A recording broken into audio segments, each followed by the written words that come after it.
Hello everybody and welcome back to episode 155 of the Save Slot 3 Gamescast. I'm your host, UF Gizmo, joined this week by Mass of the Das, Chris Pengi. Hello everyone. And Mr. CW Lanky. Hi Dave. So boys, another week has gone by. It's very hot here in England. I've got a ceiling fan on, if you can hear that. I can only apologise, but if I turn it off I'll die. And we don't want that. Hi Dave. No, not yet. So let's get on with the first section of the programme, and it was, of course, the Chris Pengi News Desk. Time for some news. You didn't do the jingle, Dave. There is. I got 11 items on the news. A baker's dozen. It certainly is. Number one, Star Wars Zero Company is a real game, and it's coming 2026. Craigie, do you want a Star Wars XCOM-like game? It's not like top of my list, but I'm sure it'll be very high quality. Mm-hmm. I'm sure the people who are into that sort of shit will be all over that. They might be indeed. What about you, Davey? Well, if it comes out, I'll be pretty excited for it. That's all the things I like. But obviously, as we get to story 2, we may do worry for it a little bit. Yeah, because Story 2 is layoffs at EA/Respawn, around 300 to 400 jobs, and a Titanfall game has been cancelled, Dave. The saddest of times to hear the phrases Titanfall game and cancelled. It makes me sad. Love Titanfall 1 and 2. Loved Apex Legends, to be honest. We played that to death, me and Craigo, back in the day. But, yeah, more bad news. What do you think, Craigo? It's just never going to happen, is it? We're never going to get this Titanfall game. I feel like we've seen this endless times. Titanfall game cancelled or turned into something else or whatever else. Yeah, because when they even going to add Titanfall into Apex somehow, and that even got cancelled, so... Yeah, it's just not going to happen. Sad times.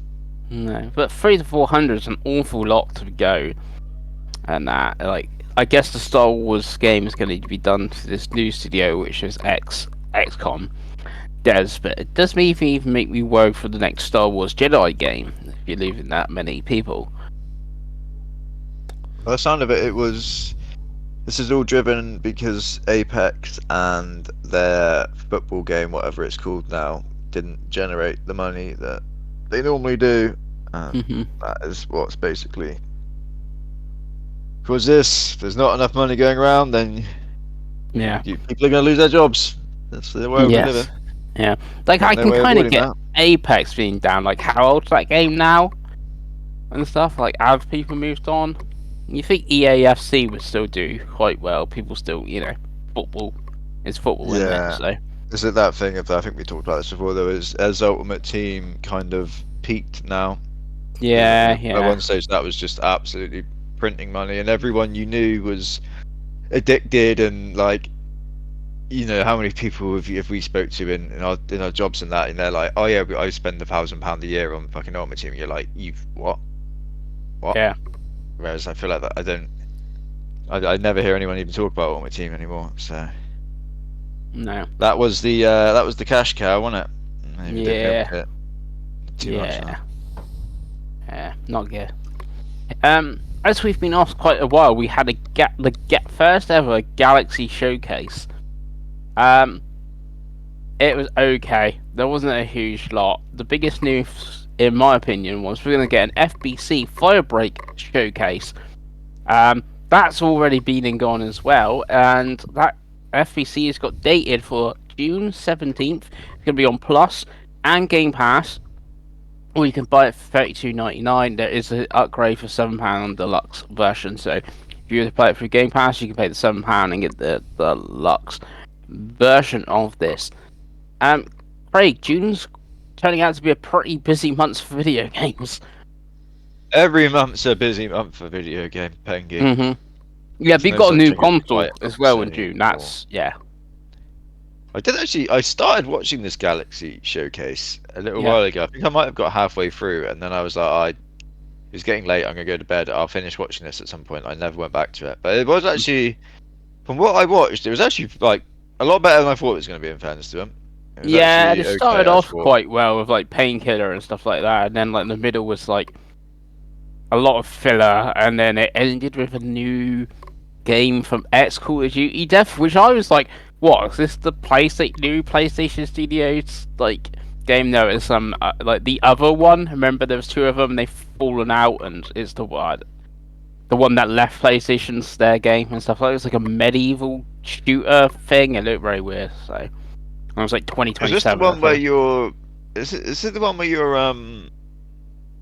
it's like knights and that on battlefields, and you're like running around with like shotguns and No, like that's a different game again. warthogs. That That's one, oh, different, okay. No, That's yeah, different. Okay. yeah. Like I said, they finished like, here's a brand new world exclusive for this game from X Call of Duty, like deaths and stuff like that. But anyway, what about FBC? I guess you'd be checking out on Plus or Game Pass because you got both. Yeah, definitely. Again, it's probably a game where like I didn't even bother watching the showcase because like we've seen a bit of it now. It's not that far away. I'm just play the game when it comes out at this point. Yeah. DB?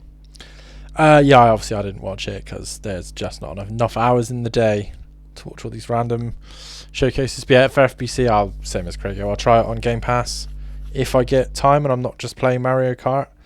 But yeah. Talking of Mario Kart, Dave, there was a Mario Kart Direct. You want to tell us about it? Well, yeah, I mean, so this double news is that it was a Mario Kart Direct and then a Borderlands State of Play, and it's probably two of the worst and most pointless presentations of information you've ever seen, because they didn't really tell us anything new in Mario Kart. They were like, hey, here's the modes you know that are coming, here's the characters you know that are coming. Game still looks fun and great, but its own Direct it did not need, to be honest with you. And then Borderlands 4, I mean, that game just looks like Borderlands 3. But you've got a gunsmith. I don't know if that was in 3, but that appears to be the only real difference. You're on a different planet, and they've moved the date up to September 12th. But yeah, I don't know if you boys not watched on either of these. Pandora anymore. No, it's a different world apparently. But yeah, it's genuinely two of the most pointless presentations of information I've ever seen. Craig, were they pointless presentations? I actually I didn't even bother watching the Borderlands one because you kind of knew what you're getting there, right? Oh yeah.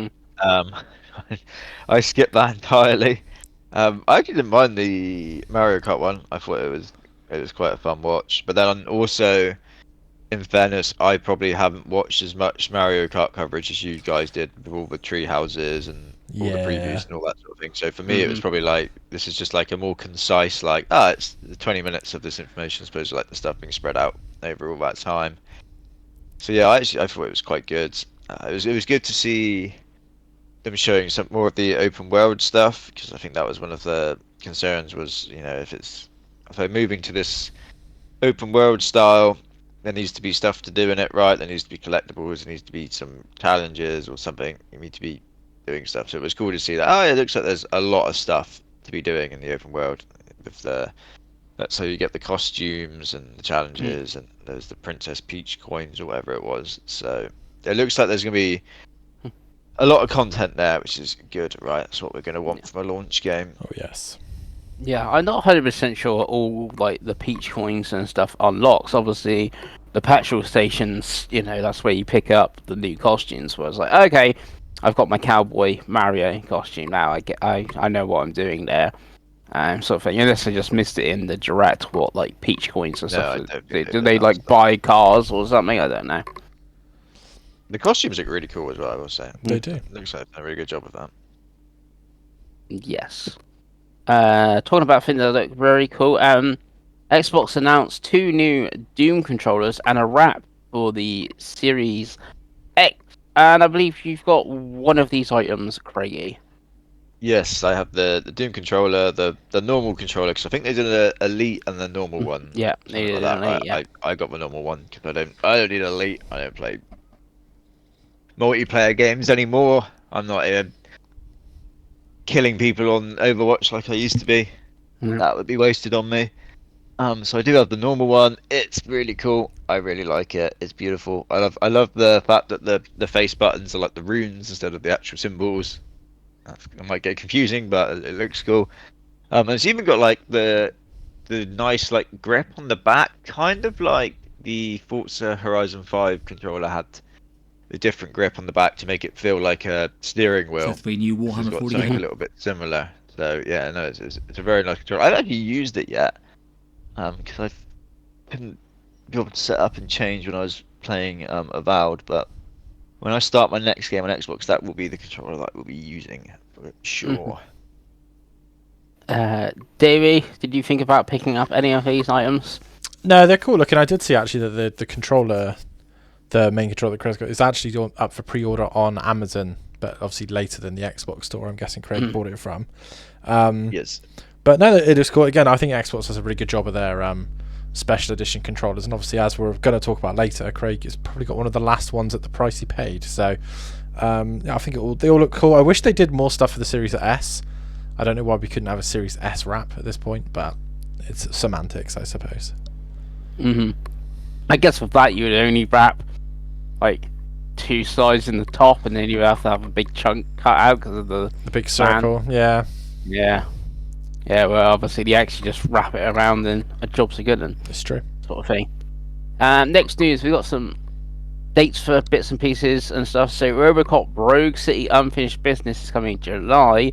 I don't know how much it's going to be digital, but it's £25 for the physical version. So that's quite a good price. It is standalone expansion, they're calling it. So got a full, but also 25 quid's not a bad price. So I'm pretty excited for that one. Has either of you actually played Rogue City yet?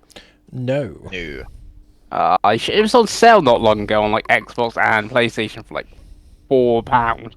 It's a lot of video games to play, Pengi. Yeah, but it's a good video game. That's the thing, especially for like £4. Also randomly, one day, no state of play, no showcase or whatever. PlayStation just dropped the new trailer for Ghost of Yotei with a release date of 2nd of October. Really, looking forward to Ghost of Yotei. Obviously, you can jump into this. You don't need to play Tsushima, being 300 years in the future from Tsushima. Yeah, definitely. Whenever I've seen Ghost of Tsushima, it's looked like a Craig game, definitely. So yeah, playing the sequel to that is very much appealing. I was weird, did they not just put it on like a blog post or something like that? Yeah. Very strange, very odd. Why they didn't just wait for their big show, whenever that's going to be, very, very odd. Maybe there isn't a big show, who knows? Yeah, we could even had this at like Summer Games Fest. Like TV just shows the trailer and it's dated 2nd of October. Like I don't really know why you have to show in May and not in June. A month's different. Obviously pre-orders are up, but I don't really know if that's gonna make a difference over a month. So yeah, I thought the trailer looked really good. They did sound quite like Far Cry. From the structure, it was like, oh, there's this group. And you know, there's 7 or 8 of them, and you're like, they've all got these like quite generic sounding names, and you've got to go around and beat them in their little area of the map, and you can do it in any way, like any like non-linear way you want. And I was like, oh, this is what Far Cry's been doing for a long time. Also, it's the exact same plot as like Assassin's Creed Shadow. Yeah, it does almost worry me a little bit, because I was like, oh, I don't know if that was like, obviously I've not played Ghost of Tsushima, but I don't know if it was quite like that. I don't think it was. I think it was fairly linear. Obviously, I would have just had main story as well. But again, if all 6 enemies are on the map at the same time, like I could go for 2 in 5 hours. Yeah, but I could go for like number 2, and you could go for number 1, and Dave could go for number 4 or something. We could all do it in a different order. I don't think that was the case in Tsushima. I think it was pretty straightforward. Yeah, it was always hard to tell, like, so it's the thing for the Far Cry games, it's hard for them to tell like a concise story when you're doing something like that. Because you're all over the place, and then it becomes like, right, so they're all their individual stories, and then for that, like, they all need to have like be good characters and have good setups and that. I mean, but if there's that many of them, you're trying to get through them, like, you don't really have the time to set that up. Like, yeah, no, it's interesting, but it might be hard for them to pull off. And then talking of PlayStation as well, Lost Soul Aside has been delayed out of May into August. Will this game ever come out, Dave? Yeah, it will eventually. But Yeah. who knows? Who knows? How Yeah. long have they been making this game now? It's over 10 years. Like isn't 10 years or something ridiculous. Yeah. It so, really is a I spiritual successor to Final Fantasy 15 in that regard, isn't it? Yeah. like. There's people that previewed this game like in 2019. I'm pretty sure. Like Yeah. Yeah. wild. Like how is it still getting delayed now? I don't know. For me, it's a good thing because it was the same day as Elden Ring Night Rain, and then like 5 days later, Switch 2. But yeah, I don't think that's most probably a reason that they got delayed. But yeah, for me, No. that helps. Does it worry you a little bit, Pengi, or? It does, but it's not a huge. It's like what, a couple of months. It's not like we suddenly delayed it to February next year or something. That would definitely worry me a bit more. So we will see. Next one is this is less of news, is more of amusing. So this past sort of week we've had previews for Arc Raiders, and we've had people play the alpha of Marathon. Both of these are extraction shooters, and obviously you've got other ones that are, have been around for ages, but we're getting 2 new ones, both kind of high profile in the genre. Dave, is it extraction shooters, the new battle royale or something? And No, battle royales make money, Pengi. These two aren't going to make any money.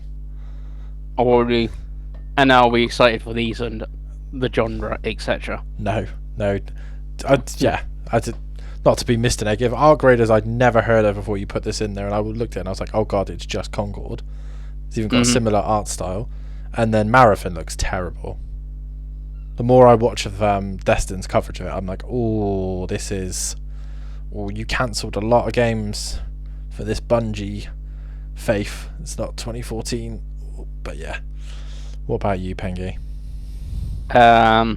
Yeah, I thought Arc Raiders out of the two looked the better of the two.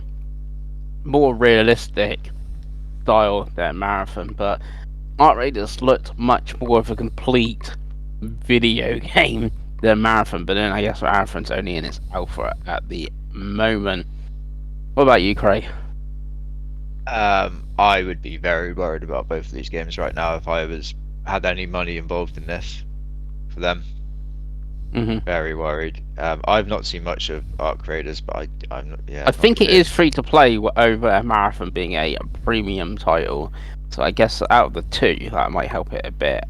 I mean, it's premium stuff, but I didn't have much faith in Marathon before, and the little snippets of previews I've seen and heard people talking about it, I don't think it's got any legs. And I know it is an alpha, but we're not that far away from launch in reality. No, that's in September. It's not like this is a early access scenario where this game's probably like, could be 18 months away. It's not. We're not that far away. Didn't look good, and I didn't get I didn't see very many like really positive impressions of people who were like, oh yeah, I can't wait to buy this and dump hours into this. I think this could be messy. I think this could even be messier than we maybe first thought it was going to be as well. Because that price point is just insane. Not making a Marathon free to play is madness. Madness. Mm-hmm. Next news. Oblivion Remastered was real. It's out now. It had a little, I guess, showcase. I don't know if you really call it. A bit more like the developer direct thing from Xbox, like a mini one of that just for Oblivion. It's out now and over 4 million players, and out of us 3, the only one of those 4 million, I believe, is you, Dave. It is. I enjoyed. So let's story time with Dave. Saw Oblivion. Was like, right, I've got my Steam Deck. It's got the old cloud on it. Let's get a month of Game Pass. Play it on cloud. I think I played it for about 3.5 hours straight the night it came out. To the point at which, when I went to Costco with my partner, and I saw an Xbox Series S for £199, I was like, fuck it, this can be my Oblivion machine, and bought a Series S. And as we'll get to later, bit of a good time to do it. So yeah, I'm about 12 hours deep into Oblivion Remastered now, and it's very much like the original, but with the quality of life improvements of Skyrim, but it looks like a 2025 game. Like, visually, it's absolutely stunning. It's still a Bethesda game, so there is still lots of janky bugs, lots of quests that you have to reload to save every now and then, and obviously they'll iron them out as they go. But really enjoying it. The stuff they've added in terms of quality of life really feels more like a remake than a remaster. To be perfectly honest, I think with you. they've really undersold it, calling it a remaster. Yeah, and I'd say so far this year it's my current game of the year for new games that have come out this year, and I do highly recommend it to everyone that's got Game Pass. I think it's £50 to buy on other platforms, and I think you'll get your money's worth. It's got all the DLC that was originally with the game, like stuff Even like horse armor. Even horse armor, and the Serpent Isles I haven't played yet, so I'm getting to that. The achievements and trophies are very straightforward. It's do all the guilds and finish the game. Guilds and main quests. So, and the only non-guild main quest story is the Serpent Isles, but that's basically a guild anyway. But yeah, really enjoying it. It's just a very good, well-made game, and it's not so big that it's like overwhelming as well, because I think it's not as big a world as Skyrim was, for example. That's obviously not as big as anything now, but the fact you can fast travel so well as well really helps, and it's a free thing between the cities. And yeah, really enjoying it. I'm in the I'm doing the quest at the moment where you have to get everyone's aid, so you have to close all the gates around the cities so that the cities will back you up in the big fight, so that Sean Bean can avenge Patrick Stewart, and that is literal voice acting without spoilers, Pengi. But yeah, really good, really highly recommend it.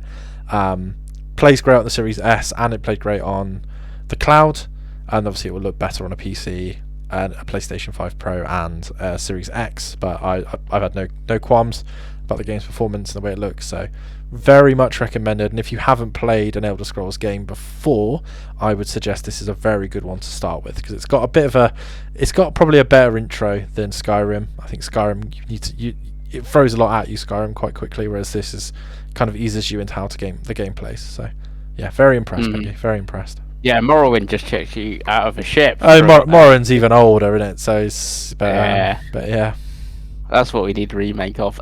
Craig, are you interested in playing the Elder Scrolls 4 Oblivion remastered at some point? Yeah, definitely. I did think that presentation they did, I think it was about 20 minutes long, was absolutely brilliant as well. Yeah, it was really good. That is one thing that Xbox and Bethesda do always seem to do a good job of. Like the developer and score developer was very, very good as well.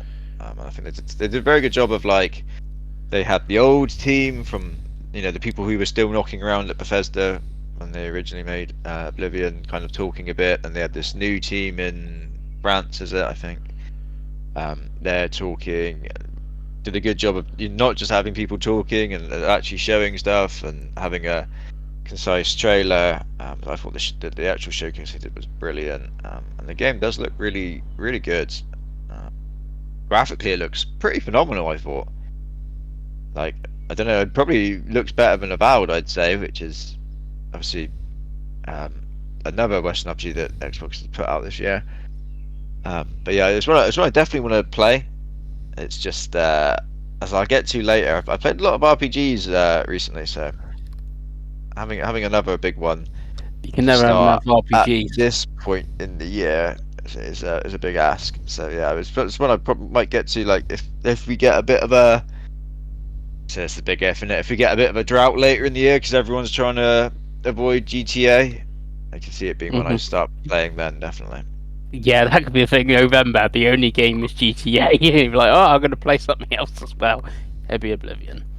Yeah, exactly. But yeah, no, it's fantastic. Yeah, I have downloaded it on the old PC here. It's 120 gigs. I haven't actually loaded it up to see how it may run or may not run, sort of thing. But I have got it downloaded, ready to play. And why I haven't played it is number 9, Clair Obscura Expedition 33 has sold over 1 million copies. The physical seems to be sold out in most regions. Obviously most regions. I went to see, obviously, if you can buy it in the UK. You can. Game Collection have put it up. I bought it off Game Collection for $34.99. Craig, how much is it now on Game Collection? 55, I'm going to guess. He's going for 55. Dave, what are you going for? Oh, 60. No, they put it up to £48. The RRP is $49.99, but yeah, they have shoved it right up to basically the RRP now. But it is still available to buy. I believe I am the only one that has played Clair Obscura Expedition 33 at the moment. Yes. Yes. Dave, you've not played it, I guess? No, it's probably what's next, but no, not yet. Yeah, not yet. So I guess you're both planning to play it, like you said, Dave. Oh yes, it looks right up my street, Pengi. Craig, what about you? Did you think this is no, another RPG? That's the only thing for you. Yeah, that is the thing.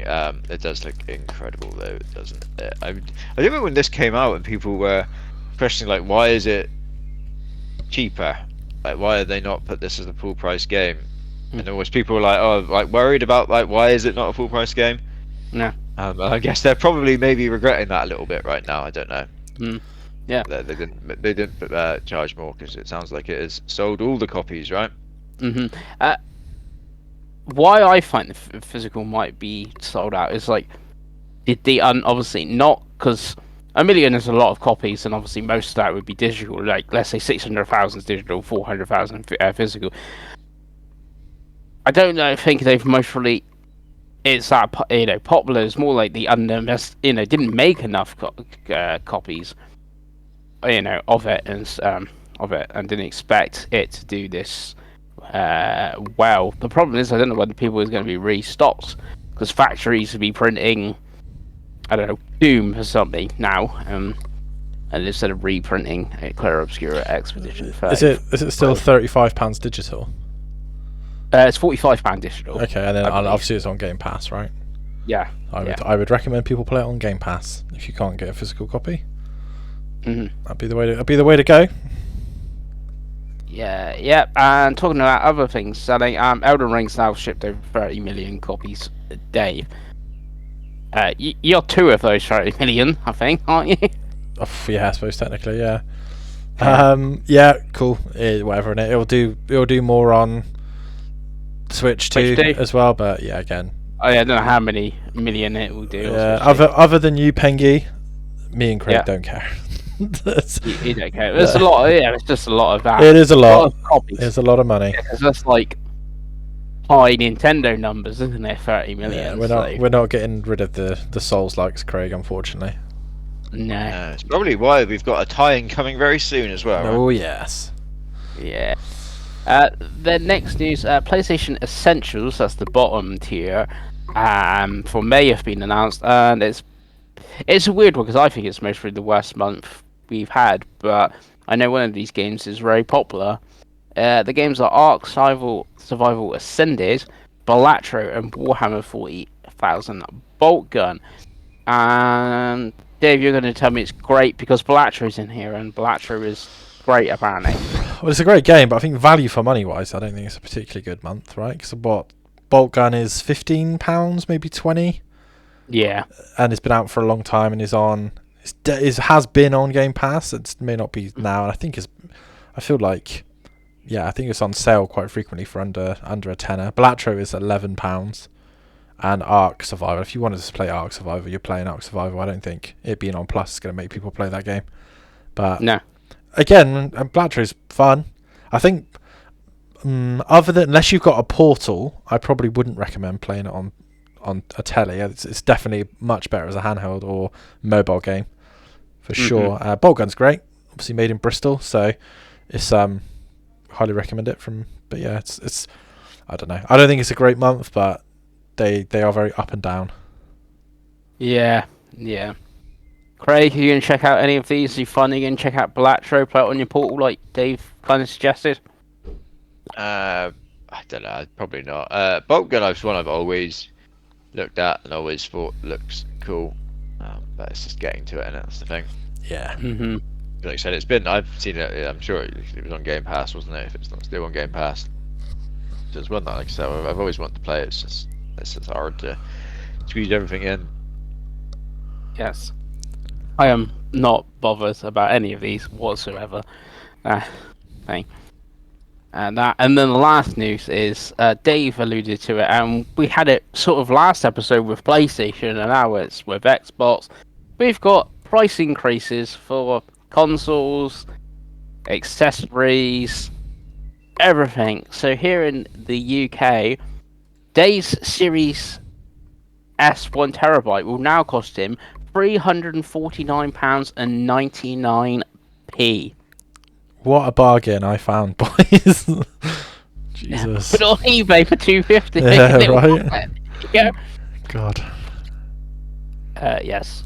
So the 520 is 299 now. Series X digital is 449. Series X 1 TB is 499.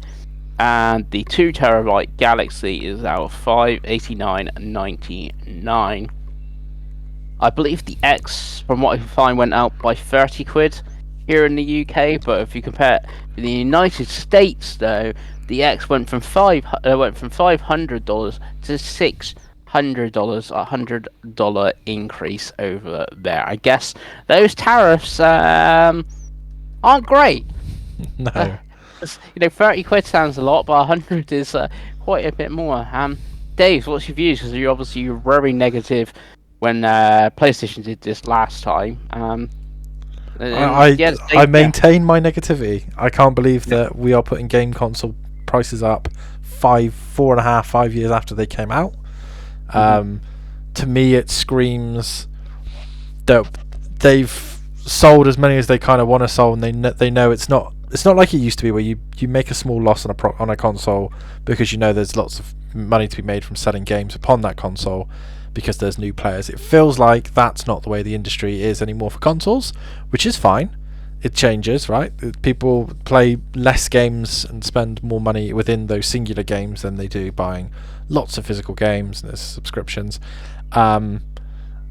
It's a crazy amount, I think. Although people probably look at the most expensive Series X as the sort of headline because it's now, I think, the same or more than a PS5 Pro. It is it's a special edition Xbox.com only console. So I kind of look at that and go, well, it's not really. You want to compare the PS5 to the Series X. Is probably the fairest, like the base PS5 with the disk drive with the base Series X with the disk drive. Right, that's probably the comparison you want to make in terms of value, because it is. I suspect the Pro will now go up, if I'm honest with you, because Sony won't be the bad guys because everyone else has put out expensive consoles. And I wouldn't be surprised if the Switch 2 raised in price by the end of the year as well. Yeah, I can definitely see that. And they even said that with their statement when they put pre-orders up. It basically kind of said prices could change, and they did change the price for all the accessories and that for the Switch 2 in the States. And on accessories, so controllers are, I think it hasn't actually changed, but I could be wrong. The limited edition Xbox controllers are £75. How much was your Doom controller, Craigie? I think it was that. That's what it is on Amazon currently. Mm-hmm. Let me see if Xbox. So I don't think that's changed. It's 65 quid for a coloured one, 75 for a special edition, 125 for a black like Elite, and then the coloured like Elite and stuff is 170 quid now in the UK. The States, it would be where's the States? 200 now for a coloured Elite, 80 for a special condition, 65 for a basic controller and stuff like that. So yes, very expensive. Craig, your thoughts on price increases for 5-year-old consoles? I mean, my thoughts with the PlayStation were very simple. If price changes, prices going up bad, right? I think that's pretty much what I said last time. I'm not even sure it's as deep as people are making out. I do wonder if it's just as simple as whereas back in the day when you first released the console, over the course of its kind of lifetime, they'd be able to bring manufacturing costs down and parts costs down as technology improved, whereas I don't know if that's the world we live in anymore. And if anything, it wouldn't surprise me if those costs have gone up. And it's the maths have got to still math at the end of the day. They still got to add up, and I just think it's as simple as that. That's probably why they've got to put the prices up. I don't think it's probably that deep as people are maybe overthinking it a little bit, but yeah, I think it's just That's the cost. That's the world we live in now. It's easy to say, they should keep the prices down, take the loss, don't ignore everything else, when you're not the one who's, trying to make this all add up for these companies, right? Yeah, and game prices haven't really gone up in line with inflation for 25 years. Like, games cost a lot. Like, games were 60, 70 pounds in the 90s, people forget, on the N64. And it's, yeah. I think the bigger conversation, boys, to be honest with you, is when and how much are these next gen consoles going to cost? Because I don't see a world where the Xbox Prime and the PS6 are...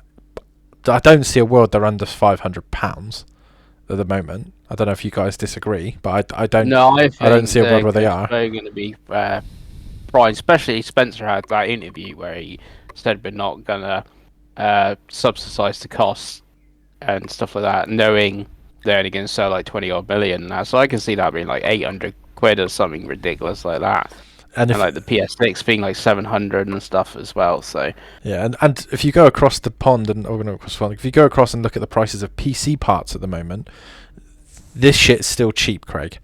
Like, you will not find a decent GPU, which is just for the graphics, for under £350. You won't. Straight up, you will not find one. Whereas there used to be a budget option that might be as good as the current console. You will not find one that is as good as definitely not as good as the PS5 Pro, brand new, for under £350. You just won't. Let alone the rest of the parts, like you said, like the cost of everything's gone up. But yeah. But there we go. Money be money. Also, Xbox are putting up first-party titles up to $80 starting this holiday season. Obviously, I play Game Pass on PC. You two play Game Pass on consoles and that. But obviously, COD, we know, was really popular last year on PS5. So that's going to be most probably... Well, if it's $80, it's probably going to be £75 like Mario Kart World is. So, yeah, that's not great either. So, yeah. Yeah, I think it just is what it is. It does make Game Pass look even better value. Even if that gets an increase, I think it makes better value. It's like, oh, it's Call of Duty, 75 quid on your PlayStation. Oh, it's in your 20 quid a month subscription on Game Pass and stuff. But then, will people then suddenly want to go buy 500 quid Xbox to save on that? But yeah. Yeah, I think the only people that really miss out is the PlayStation players and purely Nintendo players, right? Because if you've got a PC, you can have Game Pass, and obviously you've got an Xbox, you've got Game Pass. If you don't mind using cloud, you've got Game Pass as well. So, I think again we've talked about this many times on this podcast that subscription services are probably the correct answer for rising costs the way it's going, but we will see. And when GTA 6 is 100 quid, we could all point to Nintendo. Sure. And that is all the news. Lovely.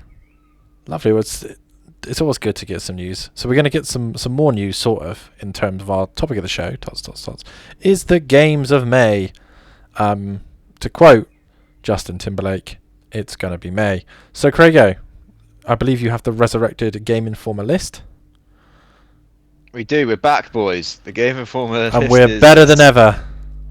Yeah. Well, I don't know if it is, because there's definitely some mistakes on it, but yeah. Right. May 1st, which is today, right? Despaloot comes out, which I think is reviewed at an 82 when I looked. Pengi, I only know this because Pengi has it on Fantasy Critic. It is it's on an 82, is it? Okay, that's better than I thought. Because Annapurna football smalls, right? Edge gave it a 9 out of 10, and it's like, I'm going to bid on this.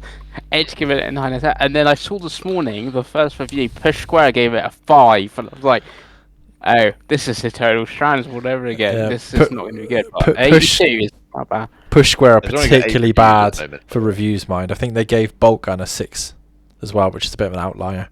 So I wouldn't trust them too much. Yeah.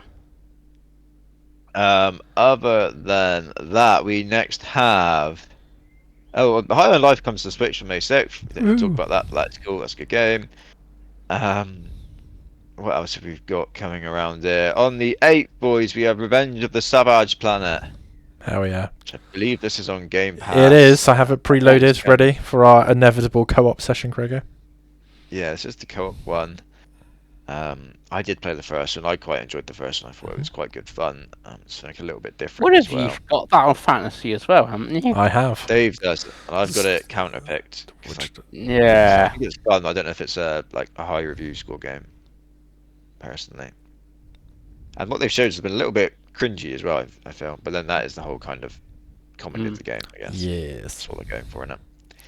But yeah, it being on Game Pass helps it a lot, I think, for the likes of me and Dave to give it a go, definitely. Next up, boys, I am going to skip a load and go straight to Doom: The Dark Ages on May 15th. Wait, Game looks amazing, right?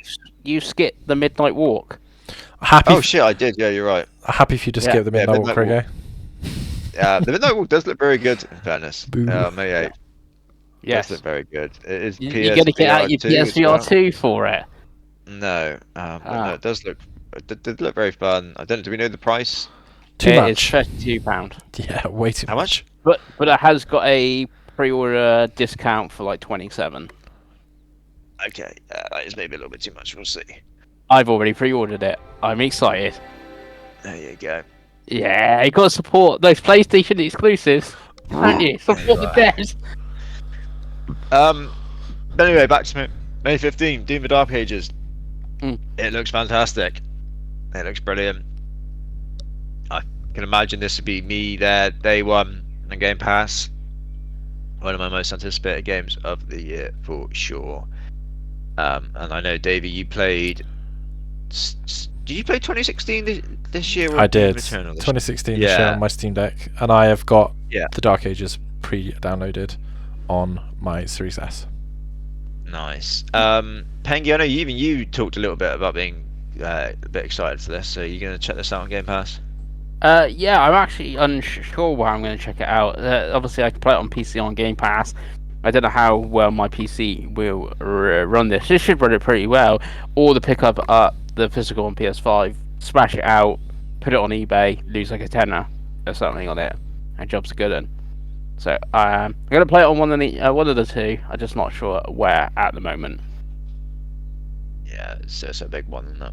It's a big one. I Yeah, think plus Dave obviously I got Fantasy PS5 is gonna Pro, be like, you know, take advantage of the Pro and stuff like that, sort of thing. But then I expect the Pro advantage is going to be like 120 frames the second mode, and obviously I haven't got telly that does that, so that's not a huge loss there. I can imagine, because didn't they do was it a Doom 2016 or a Doom Eternal port for the Switch, and it was really good? They're both on the Switch, and they're both really good. Yeah, so this is going to get a yeah, it's been Switch rumoured 2 heavily release, that like this is right. coming to Switch 2, so. And id are kind of absolute gods at this point. They are. So The Steam Deck version of Doom fantastic 2016, Craig, is a ridiculous version. They have like a Vulkan special layer they managed to figure out, and it runs at like ultra settings, like 60 frames a second. It's wild. So I have full faith they can get everything working the way they want to do it on everything. Yeah, they are at full power, aren't they? Very much so. The day after May 16th, Capcom Fighting Collection 2 comes out to everything. I don't even know what's included in this. All of the good guessing shit, one of the Craig. top That's all I hours, need to know. yeah. All of the good shit. There you go. So I'm going to be excited for that. Yeah, I am, and because I think it's 40 quid digital only. But I know the last one I think did end up getting a physical, so I may wait and see if it gets a physical. Like the last one. I will download it on Switch and play Power Stone and all of the fucking Soul Blade or what the fuck it's called. Just love it. Star Gladiator, isn't it on it? I can't remember what it's called. It's the I know it's the Dreamcast Saturn games in it, so yeah, I'll play it. Yeah. Probably won't get it launch day, but I'll definitely be a pickup in the year. The Capcom games are always on sale, so Yeah. On May 20th, boys, we're getting a DLC or expansion, I'm assuming this is, for Sea of Stars, called Throes of the Watchmaker. we are indeed. Pengi, did you ever play Sea of Stars in the end? Yeah, I got like 15 hours in, remember? And I just never finished it. And then Because this was on your backlog challenge one year, wasn't it? I feel. Yeah, Was it this year? I can't remember. Last year, yeah. Does So if this it make comes- you want to go back and give it a go? Because it was on. Was it on Plus and now it's left or something like that? Yeah, it left both services, I think. So unless Yeah. it comes back to the service, I doubt. Yeah, and then, but it is nice that they're doing DLC and it's free. And I think they said it's going to be like 8 hours long as well. It is so- still on Game Pass, just to let you know. Oh, okay, is it? That's Nice. good. But yeah, I'm 15 hours in. I'm not going to replay 15 hours of it days. Sorry. Perfect for your Rogue Ally, by the way. Yeah, but again, I'm not going to replay 15 hours I've already played of it. So, yeah. No, sad times. The day after though, on May 21st, Fantasy Life I apparently comes out. The girl who steals times. I feel like we've seen this a lot. Has it been delayed before? Maybe. I don't know. Yeah. Never looks good whenever I see it. No, But it looks it's like coming to it still looks like a 3DS game. Yeah, I think that is a fair assessment there. But the day after that, we have on May 22nd, Blades of Fire comes to PlayStation, Xbox, and PC. This is the game from the Metroid Dread team. I can never remember what they're called, Pengi. So Mercury Steam. That's it. Yeah. I got excited on this one because there was a trailer. It looked really good. Yeah. I saw it was from the Metroid Dread team, so I picked it up on Fantasy. I don't know if that's going to be a mistake or not, but I still think it looked good from what we saw in that trailer. I've not seen if it's had previews or anything like that since, but it looked cool. Maybe coming out at a bit of a bad time. This might have been another one that could have been like an end of the year, whilst everyone's avoiding GTA to sneak out, sort of thing. Maybe. I don't know if we know price or anything like that either. I think it's 45 quid. Yeah, that's expensive enough. Yeah, there is a physicals of it, I believe. Yeah. So it could be the Nexus Edition 33, all we know.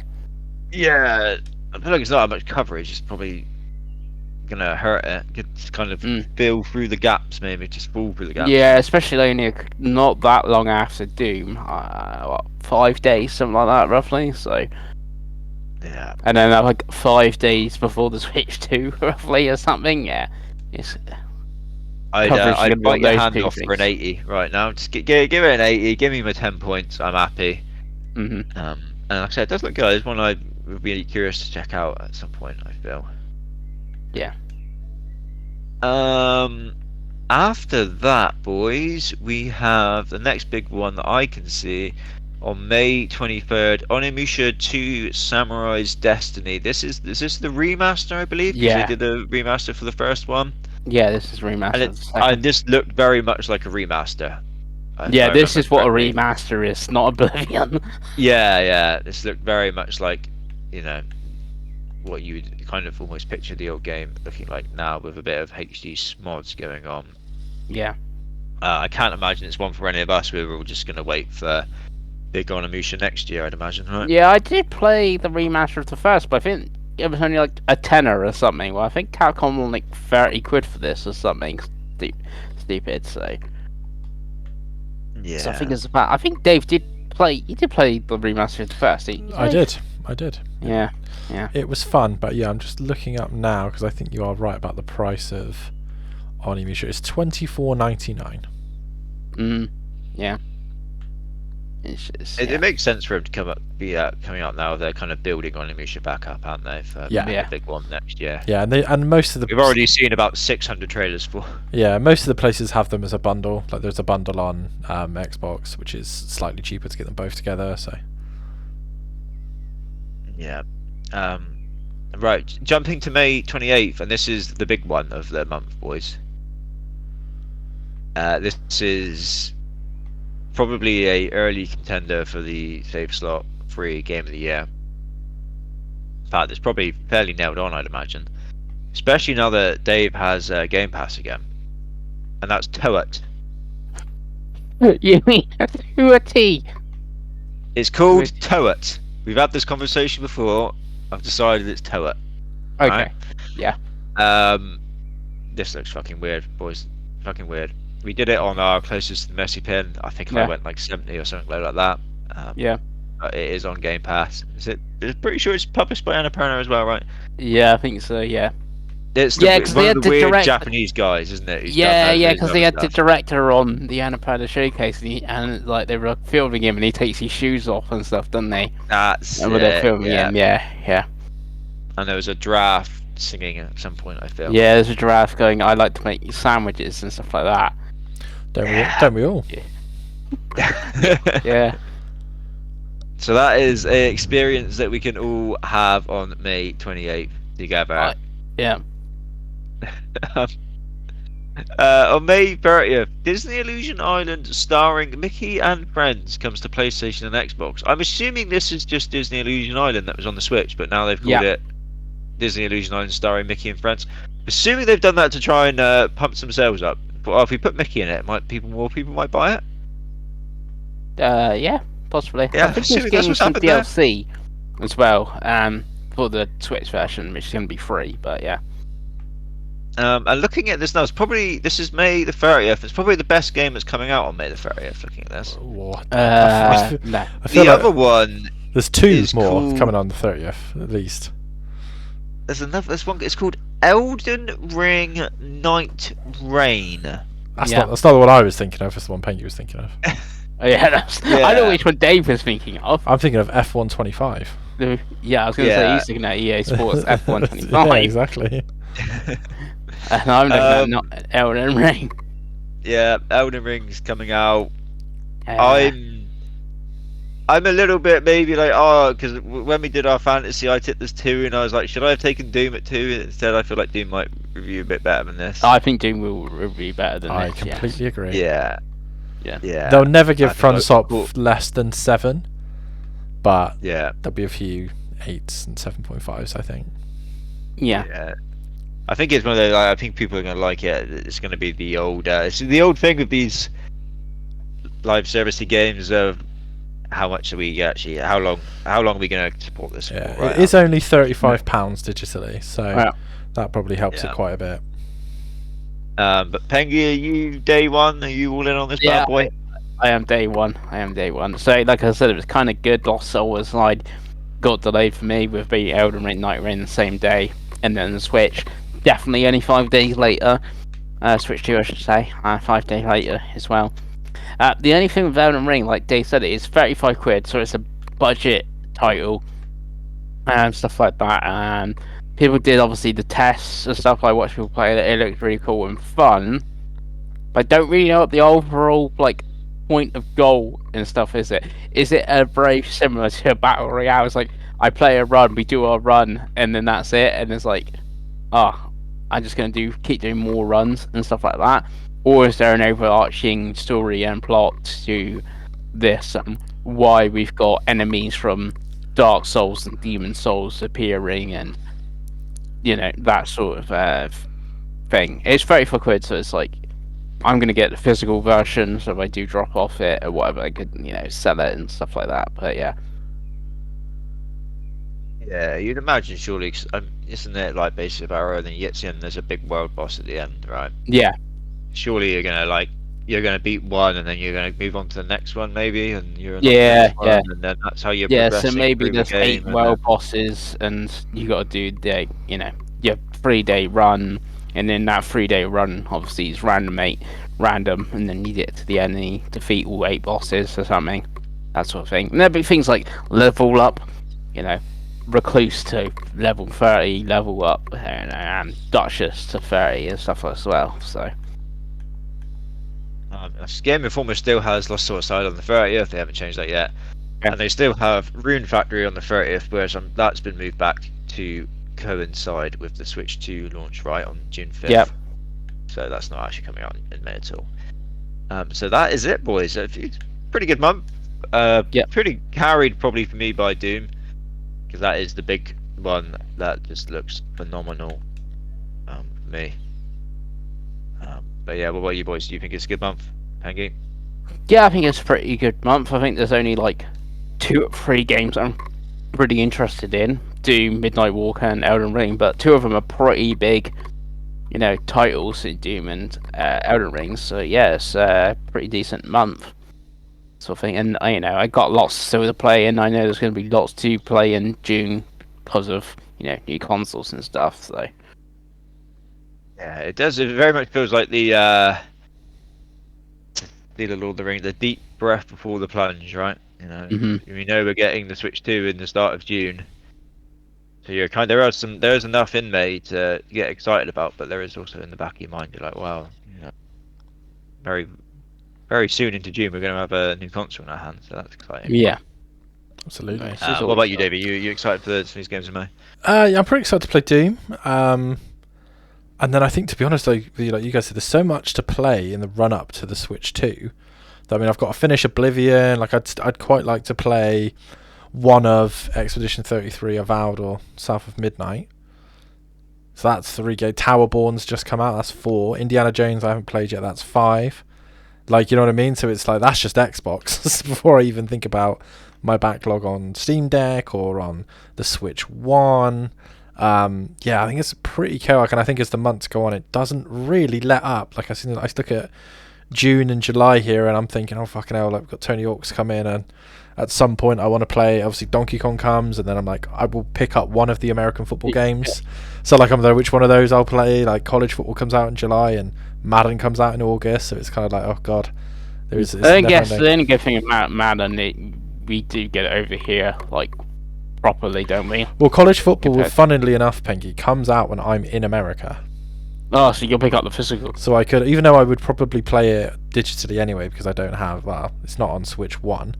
If I have the college football... Oh yeah, you got a Series S. Yeah, so I have college football 25 physical, and I kind of like, it's kind of a cool collectible. But yeah, again, Xbox does this cool thing where, because you've played the previous ones, they do the just for you offers on these games. They do it all the time for Ubisoft and EA. So I have the like combined bundle edition. I have like 30% off, which tempts me. But again, me and my love of North American sports is a discussion for another day, isn't it? So yeah, it's been a very good, busy year already, isn't it? It does make me feel a little bit better as well. Like, I've obviously only got Mario Kart coming with my Switch. I'm like, well, I mean, I have so much to play. Like, I'm quite happy with that actually. I could play that, and then I've got a month for Donkey Kong, right? I feel that's gonna work out quite nicely. And that's it, Davey. That's the tots. Nice. So we'll end the show with what we've been buying and playing. We've already done everything I've bought and played, so that's me done. We'll go to Craig. Did you? I thought you bought Age of Empires as well. I got it refunded because I've got a Game Pass subscription now. Oh, so you played less than 2 hours. Yeah, so I was like, okay, I've got Game Pass, so I don't need it.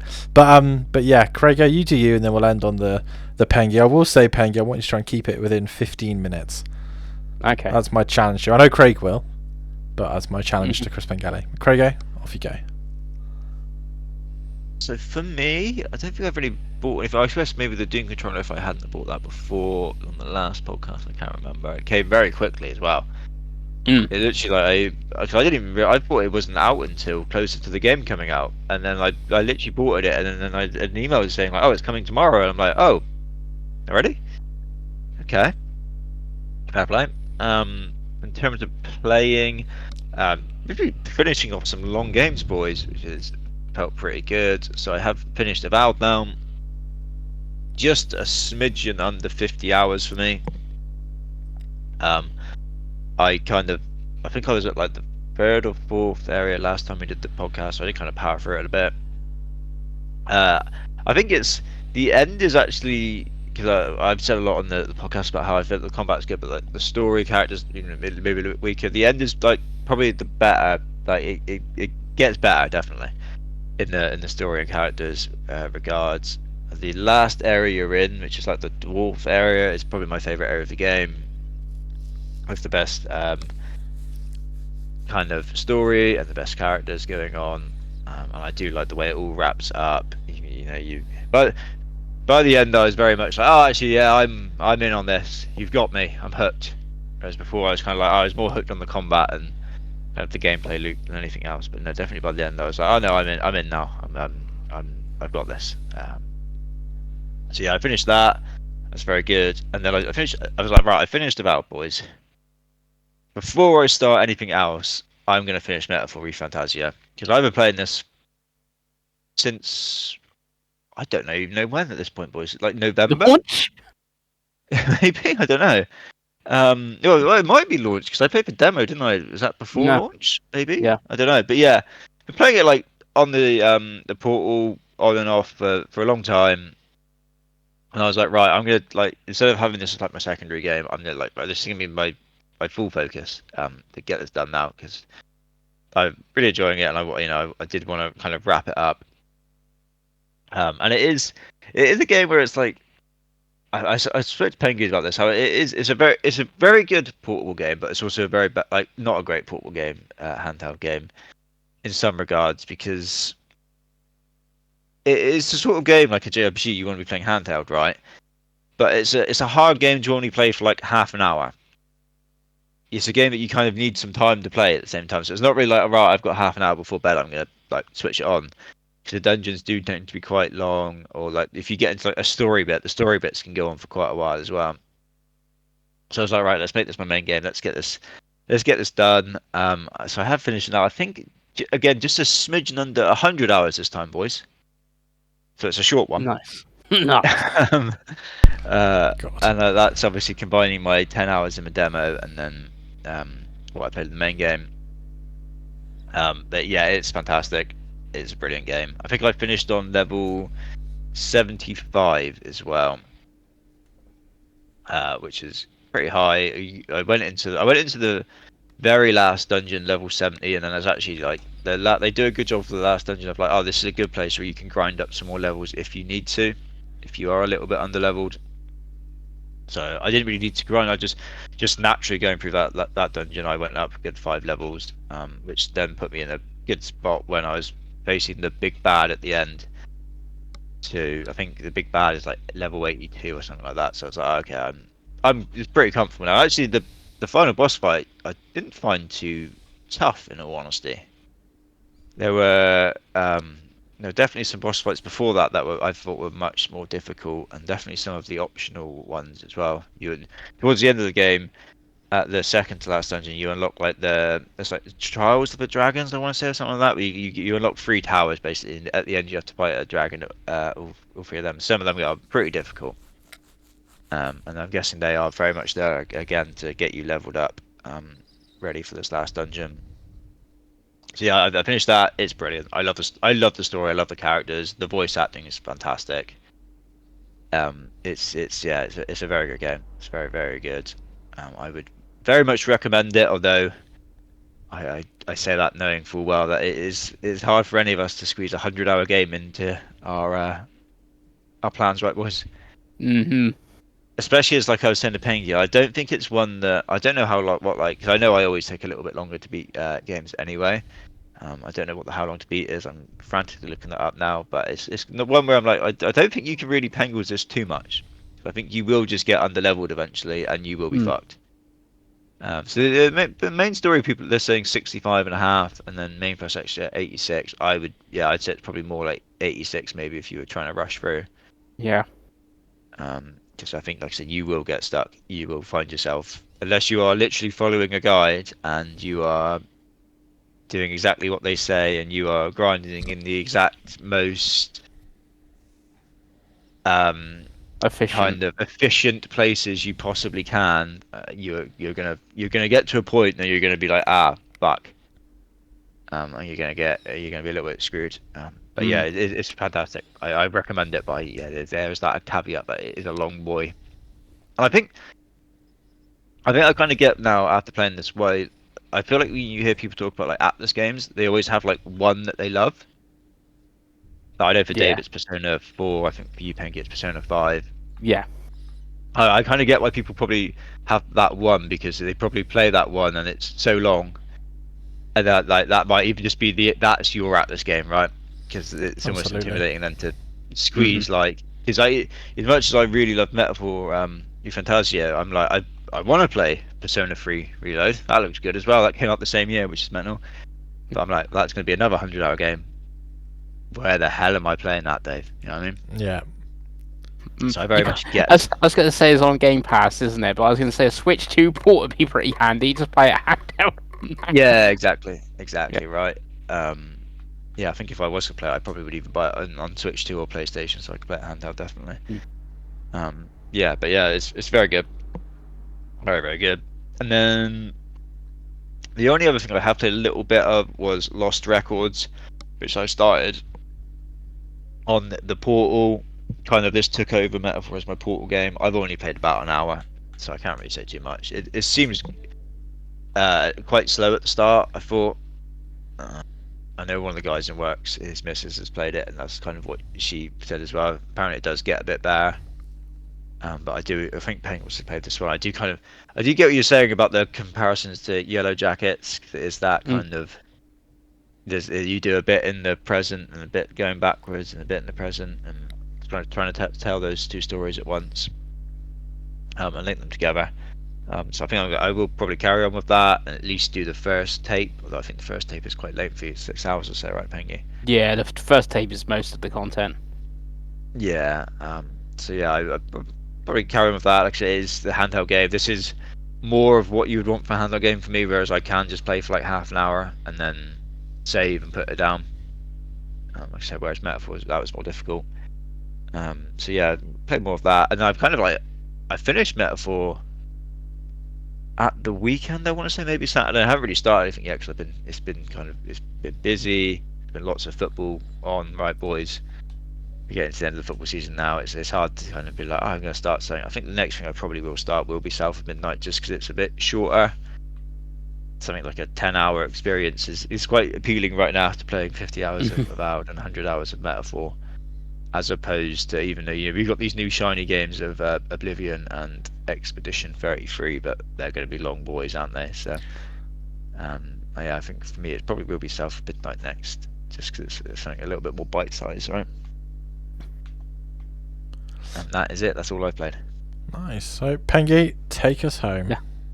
Alright, so on PC, the Rogue Ally Grapple Dogs, I played some more Grapple Dogs. I did well too. It's a pretty good, like, GBA inspired platformer. It works very well for the Rogue Ally being a 2D platformer and stuff like that. And obviously, it doesn't need like a huge lot of power, so it looks and runs great. Definitely want to try to get back in it and finish it. I think it's got 5 worlds. Is it, Dave? Because I know you have finished it.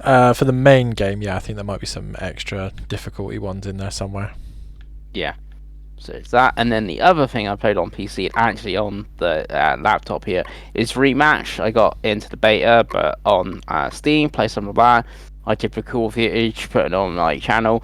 Yeah, it's pretty fun. It's kind of weird as well how it controls. So you use the right stick to aim where you're gonna like kick the ball. So obviously, going on to goal, you aim to the top right corner there with your stick. That's where you're gonna hit, and then you use the right trigger to like shoot, and not like X or A or whatever you would on like FIFA sort of thing. It's like, yeah, it's kind of like a shooter and stuff like that. You need like the left trigger is like you block and like defend, and sort of like if you have the ball, it's like weirdly like iron sights, I guess, sort of thing. It's like you slow down and stuff like that. So you like slow down, aim, shoot, sort of thing.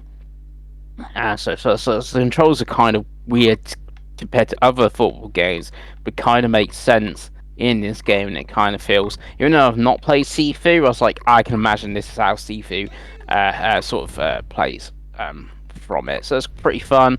Obviously, it's coming to Game Pass and stuff like that. I think it's like 20 quid as well, so it's not a huge lot of money if you to pick it up on PlayStation sort of thing. So that's PC, not a huge lot there. Then on PS5, I do have a pickup. I traded in my Cyberpunk on PS5 because I might pick it up on Switch 2. Might be Davey. It's sort of big game, I guess, at launch that isn't Mario Kart. Yep. I got 30 quid trading for it, which I think is pretty good. I picked up the Until Dawn remake with that trade-in, which I have not started yet. And I was kind of worried because there was rumors that it was going to be in the May PlayStation Plus Essential games. So I was like, great, I've just picked this up with my trade-in, but it isn't. So I do have that to play at some point. It cost me 9 quid then in cash because it was £39. They had it up for, so that, but I have not played that. what I have played is Lost Records, so I finished. I think I might have started it last episode, or might have finished tape 1, and is waiting for tape 2 to come out. Tape 2 is much shorter than the first. I think it's like 3 hours long or something. Tape 2. It's better than the last Life is Strange game. It's got that going for it. Obviously, it's on Plus and stuff like that. It's fine. I think like I don't mind playing one of these type games like every once a year sort of thing. It's a bit different. Like I'm soon gonna be playing like a first person shooter in Doom and mixing things up and stuff like that. Sort of thing. It's I like Craig, you're playing on your Portal. I can see it being like a good Portal, do like a scene there and stuff like that, bits and pieces. But when I did finish that, I went back to Lies of P. I haven't finished this yet, but I did since last episode. I think I did like 3 or 4 more bosses, and I think I got like 4 more to go, based on looking at the trophies and stuff that's in the game. So I haven't that far off from finishing it. It's a pretty good Souls-like title, and from what I know, I think it plays mostly like a Bloodborne. So I don't know if I will. Don't think I would go back to Bloodborne sort of thing. But they did that remastered. Everyone wants a Bloodborne. I think I would be more tempted to pick that up now, playing Lies of P. I say that maybe I get 2 more bosses into Lies of P, and I start hitting my head against a brick wall. And it becomes too hard. I don't know. Like I'm level 70 odd, I think, at the moment in Lies of P. I don't know if I've over leveled, under leveled, or what. I don't really know from where I'm to, but yeah, it's pretty good what I've played. And the DLC of this is in the summer as well. That's why I picked it up. So that, and then the big one and another pickup, because I bought it physical on PS5, was Clair Obscura Expedition 33, which I am currently got the game paused on the final boss. I believe I'm 24 hours into the game, Craigie. Did you just say So- 24 Correct. hours? Yeah, about 24 hours into the game. Does sound like you sprinted to the end there, Pengi. You don't do side content, Dave. Oh, Pengi. Plus, it's also like the side stuff is like, it's not like, let's say, Metaphor, where you go speak to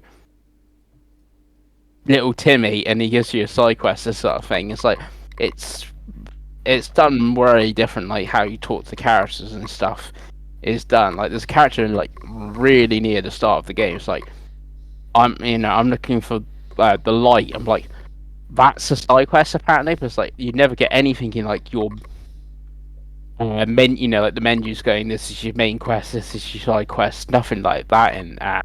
And like I don't have a clue what he's actually looking for and stuff like that. He's just looking for the light. Like, is he looking for an actual light or a metaphorical light and stuff like that sort of thing.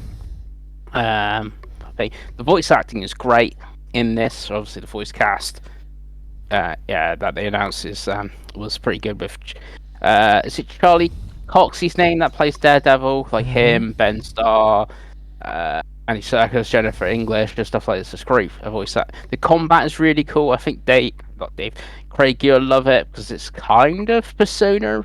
I guess metaphors would be similar. Like it's turn-based, but it's like really quick turn-based combat. Like you got to do parries. I'm really bad at the parries. The only ones I can really do is like bow and arrows, where obviously an arrow's coming at you and you parry that, and then you're firing the arrow back at the enemy. You can dodge, which is much easier, so I most probably end up most of the time just dodging the enemies, and then when you attack you get like a QTE event thing. When obviously you get time that right, your attacks are more powerful, so it does feel kind of real-time combat but in a turn-based setting. So it's rainy. It is very French as well, especially at the start of the game, like how the characters talk, and obviously all their names like Francois and stuff like that, and that. But it's very good. Now, I don't think it's the best game of the year or 92 rated video game, though, and I have basically finished it. I think I would give it like an 85 or something, which is a high score, but I don't think it's as good as Split Fiction or Monster Hunter Wilds. And from what I've played, it's a very good video game, and obviously it's well priced. It's in plus. It's obviously doing well. An 85, like that sort of mid 80s sort of thing is new. Sniff about, but I don't think it's the best game that we've had this year. So it'd be very interesting when you two do start it, what you think of it, especially like. Craig, you have played Split Fiction and Monster Hunter Wilds as well. How you can pair those two Clair Obscura Expedition 33, and that is everything from me. Nice, Pengi. Mm-hmm. Yeah, we will see when me and Craig ever get enough time in our somewhat busy video game schedules to try a bit of Expedition. But yeah, you'll have to let us know how the final boss goes. Yeah, I think you will like it as well, Dave. Sort of thing, because it is more of the classic Final Fantasy being turn-based and then real time, but then obviously it's realistic-ish graphics, and like I said, it is very sort of weirdly French, and like the music and stuff like that. So I don't know how you get on with that. Yeah, I can't believe I'm potentially playing 2 French-developed games in a row after Oblivion, but we'll see. But that's the show, boys and girls. So thank you for watching. We will be back next week. And I'm sure we will talk about lots of things, particularly what Chris Pengelly's been buying and playing. But thank you for watching. We'll see you next week. Bye.